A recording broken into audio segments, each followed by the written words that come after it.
तो hello guys, कैसे हो आप सभी लोग। आज हम एक्सप्लेन करने जा रहे हैं एक एनिमे को जिसका नाम है गाची याकुता एपिसोड 5 को। तो चलिए जानते हैं इस एनिमे की कहानी को।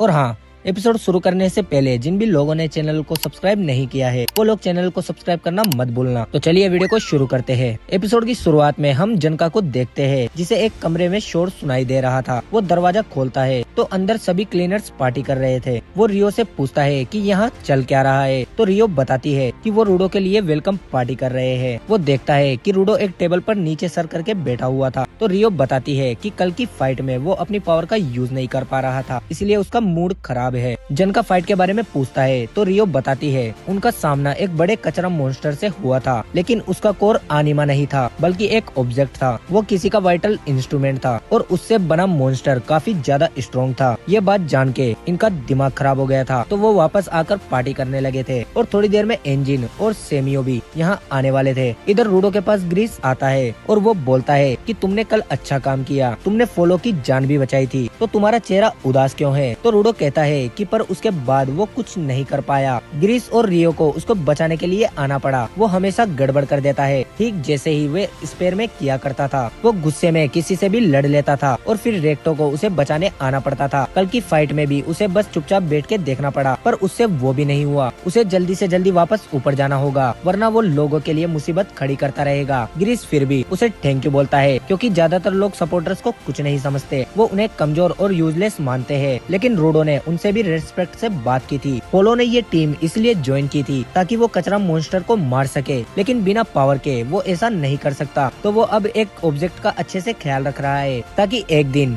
वो भी गिवर बन जाए, और जब उसे वो पावर मिल जाएगी तब भी वो सपोर्टर ही रहेगा ताकि सबको ये बता सके सपोर्टर्स का काम भी इम्पोर्टेंट होता है। वो रूडो से पूछता है कि तुम क्या चाहते हो, जब तुम ऊपर थे तब तुम क्या चाहते थे। रूडो को कुछ समझ नहीं आता तो ग्रीस उसे खुद पर भरोसा रखने के लिए बोलता है। तभी इंजन यहाँ आ जाता है और रूडो से पूछता है कि उसने कुछ खाया या नहीं। रियो, जनका और ग्रीस भी उसे अपने साथ खाने के लिए बुलाते हैं और रूडो उनके साथ खाने के लिए बैठ जाता है। इसके बाद जॉब नाम का एक लड़का दीवार पर पेंटिंग बनाने लगता है और दूसरी तरफ हम देखते हैं उसी आदमी को जिसने रूडो को पकड़ा था। उसने अनजान आदमी को रूडो के बारे में सब कुछ बता दिया था और वो अनजान आदमी उसे जान से मार देता है और बोलता है कि ये रूडो तो एक काफी अच्छा तोहफा रहेगा। इसके बाद हम सेमियो को देखते हैं जो अपनी डेस्क पर आकर बैठती है और टेलीफोन को देखने लगती है। तभी वो टेलीफोन बजने लगता है और उन्हें एक नया मिशन मिलता है जिसके लिए जनका और ग्रीस की टीम को जाना था। तो वो पूछता है कि पर मिशन में रूडो उनके साथ क्यों है, अभी तो वो ऑफिशियली क्लीनर भी नहीं बना है। तो सेमियो बताती है क्योंकि इस मिशन से रूडो का कनेक्शन है। एक व्यापारी अपना सामान लेकर पोल्यूटेड जोन से जा रहा था। रास्ते में उस पर एक कचरा मॉन्स्टर ने हमला किया और उसका कीमती सामान चुरा लिया। व्यापारी चाहता है कि हम उस मॉन्स्टर को मार के उसका वो कीमती सामान वापस लेकर आए, और वो सामान और कुछ नहीं बल्कि स्पेयर से आया हुआ जिंदा इंसान है, बिल्कुल रूडो की तरह। और ये काफी अजीब बात है कि इतने कम टाइम में दो लोग ऊपर से आ टपके हैं। तो उसे लगा कि रूडो इस नए स्पेराइट से मिलना चाहता होगा, शायद उसे ऊपर जाने का कोई क्लू मिल जाए। तो रूडो सोचता है कि वो अपनी पावर का यूज करना नहीं जानता है, वो बाकी लोगों पर फिर से बोझ ही बनेगा, लेकिन वो इतना बड़ा मौका हाथ से नहीं जाने दे सकता। तो वो भी इस मिशन पर जाएगा। सेमियो बताती है कि वैसे तो वो इनके साथ इंजन को भेजना चाहती थी, पर वो किसी दूसरे काम के लिए गया हुआ है और उसी ने बोला है कि मेरी जगह जनका को भेज दो। तो ये सुन के जनका बहुत खुश हो जाता है। इसके बाद ये लोग मिशन पर निकल पड़ते हैं। रूडो ग्रीस से पूछता है कि वो अपने साथ कोई वेपन क्यों नहीं रखता, जिस पर ग्रीस कहता है कि उसके दोनों हाथ ही काफी है। एक दूसरा आदमी बताता है कि ग्रीस अपने साथ एक तालिस्मान रखता है और मिशन पर जाने से पहले उसकी पूजा करता है ताकि वो लोग सेफ रहे। ग्रीस कहता है कि ये तो उसे काफी सस्ते में मिल गया था और प्रे करने में किसी का नुकसान तो नहीं है। तभी इनके पीछे एक लड़का आता है और वो बोलता है कि ये वही व्यापारी है जिसने इन लोगों को मिशन पर बुलाया है। तो रूडो उससे ढेर सारे सवाल करने लगता है कि वो स्पिरिट कैसा दिखता था, उसने कुछ बताया था कि या नहीं। व्यापारी कहता है कि वो तो बेहोश था, उसने तो कुछ भी नहीं पूछा। तुम लोगों को जल्दी उसे ढूंढकर उस कचरा मॉन्स्टर से बचा लेना चाहिए। रूडो पूछता है तुम उसे बेचने की तो नहीं सोच रहे। व्यापारी कहता है कि बिल्कुल नहीं, बल्कि मुझे तो उसकी चिंता है। तो जनका मन में सोचता है कि कोई कचरा मॉन्स्टर किसी इंसान को किडनैप क्यों ही करेगा, यहाँ कुछ तो गड़बड़ लग रही है। व्यापारी इन्हें एक बिल्डिंग दिखाता है और कहता है कि वो मॉन्स्टर उसी के अंदर गया था। ये लोग अब उस बिल्डिंग के अंदर जाते हैं और इन्हें एक कुर्सी पर कोई बैठा हुआ दिखाई देता है। व्यापारी इन्हें पीछे से धक्का देने लगता है कि ये वही स्पेराइट है, जल्दी उसे बचा लो। ये लोग पास जाकर देखते हैं कि वहाँ पर कोई इंसान नहीं बल्कि की एक डॉल है। तभी इनके पैरों के नीचे से जमीन खिसक जाती है और ये लोग बेसमेंट में जा गिरते हैं और ये समझ जाते हैं ये असल में एक जाल है और वो व्यापारी भी मिट्टी बन के पिघल जाता है। तभी अंधेरे में से दो लोग निकल के बाहर आते हैं और जनका समझ जाता है कि ये जाल इन रेडर्स ने बिछाया है और इन लोगों को रूडो चाहिए।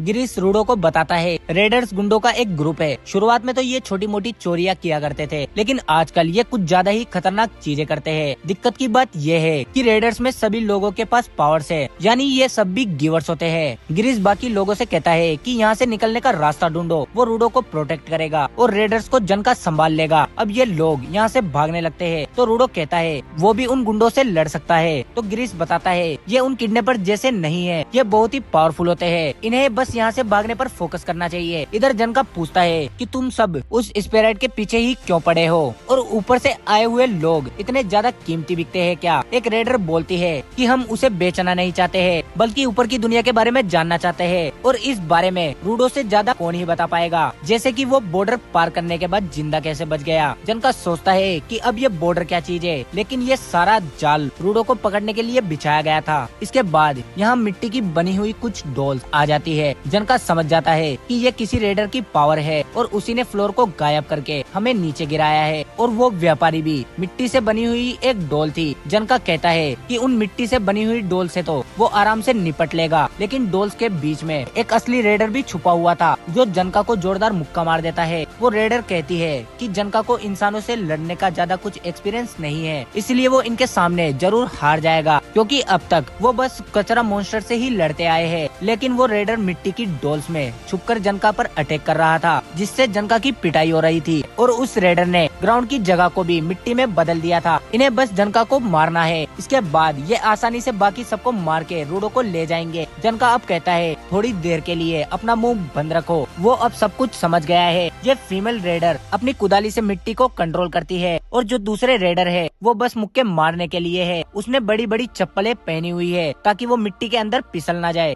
ये सुनकर वो रेडर गुस्सा हो जाती है और जनका आगे कहता है उसे भले ही इंसानों से लड़ने का ज्यादा कुछ एक्सपीरियंस नहीं है, पर वो अपने वाइटल इंस्ट्रूमेंट को बहुत ही अच्छी तरह से जानता है। उसे इसका वजन और स्मेल तक पता है और इसे सीखने के लिए उसने दिन रात मेहनत की है। जनका अब अपनी छड़ी को जमीन पर मारता है और उसमें हो रहे वाइब्रेशन से ही उसे पता लग जाता है कि कौन सी डोल नकली है और कौन सी डोल में वो आदमी छुपा हुआ है। वो सीधा उस आदमी और औरत के मुंह पर अटैक करता है और एक ही बार में वो दोनों को सुला देता है, जिससे वो सारी मिट्टी की डोल्स पिघल जाती है। तो जनका कहता है कि ये लोग तो एक ही अटैक में निपट गए। तभी उसे आवाज आती है कि और तुम भी ऐसे ही निपट जाओगे। और हम उसके पीछे उसी अनजान आदमी को देखते हैं जो रूडो को ढूंढ रहा है। और इसी के साथ ये एपिसोड यहीं पर खत्म हो जाता है। तो दोस्तों ये अनजान आदमी कौन है, क्या वो रूडो को पकड़ लेगा? जानने के लिए अगला एपिसोड बिल्कुल भी मिस ना करे। और हाँ, अगर वीडियो पसंद आई हो तो लाइक और सब्सक्राइब करना मत भूलना। आज के लिए बस इतना ही, मिलते हैं नेक्स्ट वीडियो में, तब तक के लिए बाय बाय।